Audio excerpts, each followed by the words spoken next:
নমস্কার আদাব। আজকে আমি শেয়ার করব লইট্টা শুটকি রেসিপি। সবাই রেসিপিটা দেখতে থাকেন, ভালো লাগবে। আর এইভাবে লইট্টা শুটকি রান্না করে খেয়ে দেখবেন, দারুণ মজা লাগে।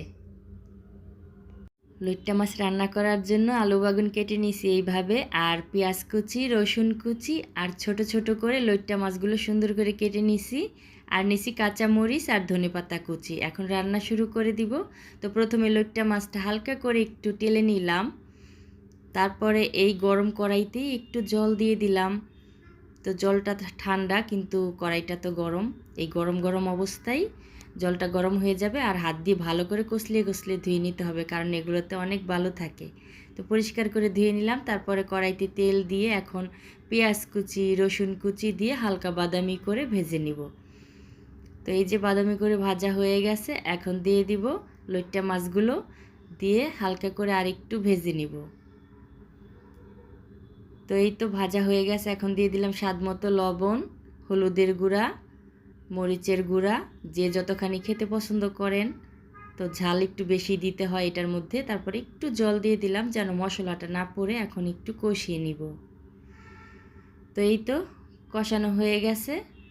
এখন দিয়ে দিব কেটে রাখা আলু বাগুনগুলো। তো আলু বাগুনগুলো দিয়ে এখন হালকা করে ভেজে নিব।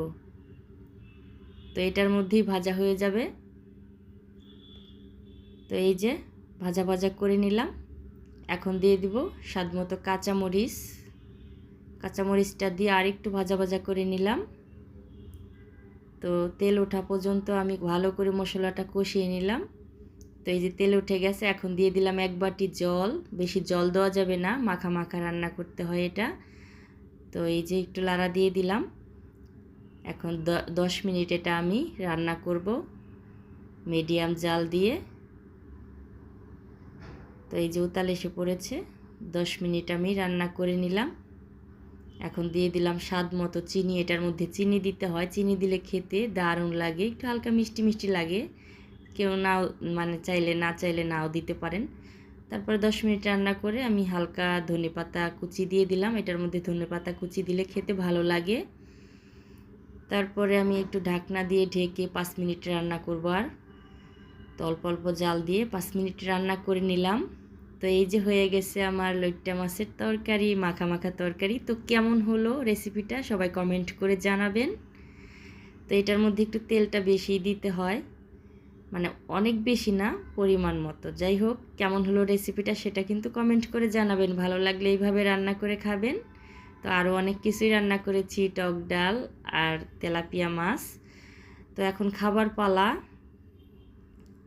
তো এই যে খাবার বেড়ে নিলাম। আর লইট্টা মাছটা আগে কিন্তু আমি বিয়ের আগে খেতাম না, বিয়ের পরে কিন্তু এখন আমি অনেক মজা করে খাই। আমার খুবই প্রিয় খাবার। তো আমি কিন্তু আর কিছুই নেই নাই, শুধু লইট্টা মাছ দিয়ে 1 প্লেট ভাত খেয়ে ফেলছি। এতটাই মজা হয়েছে কি বলবো। একবার এইভাবে রান্না করে খেয়ে দেখবেন, একদম পাগল হয়ে যাবেন এটার। তো আমি অনেক মজা করে তৃপ্তি করে খেয়ে নিলাম।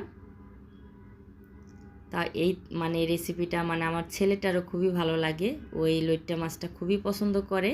তো আমি তো খুব মজা করে খেয়ে নিছি, কি বলবো, এতটাই মজা হয়েছে। তো আপনারাও একদিন রান্না করে খেয়ে দেখবেন, দারুণ লাগে।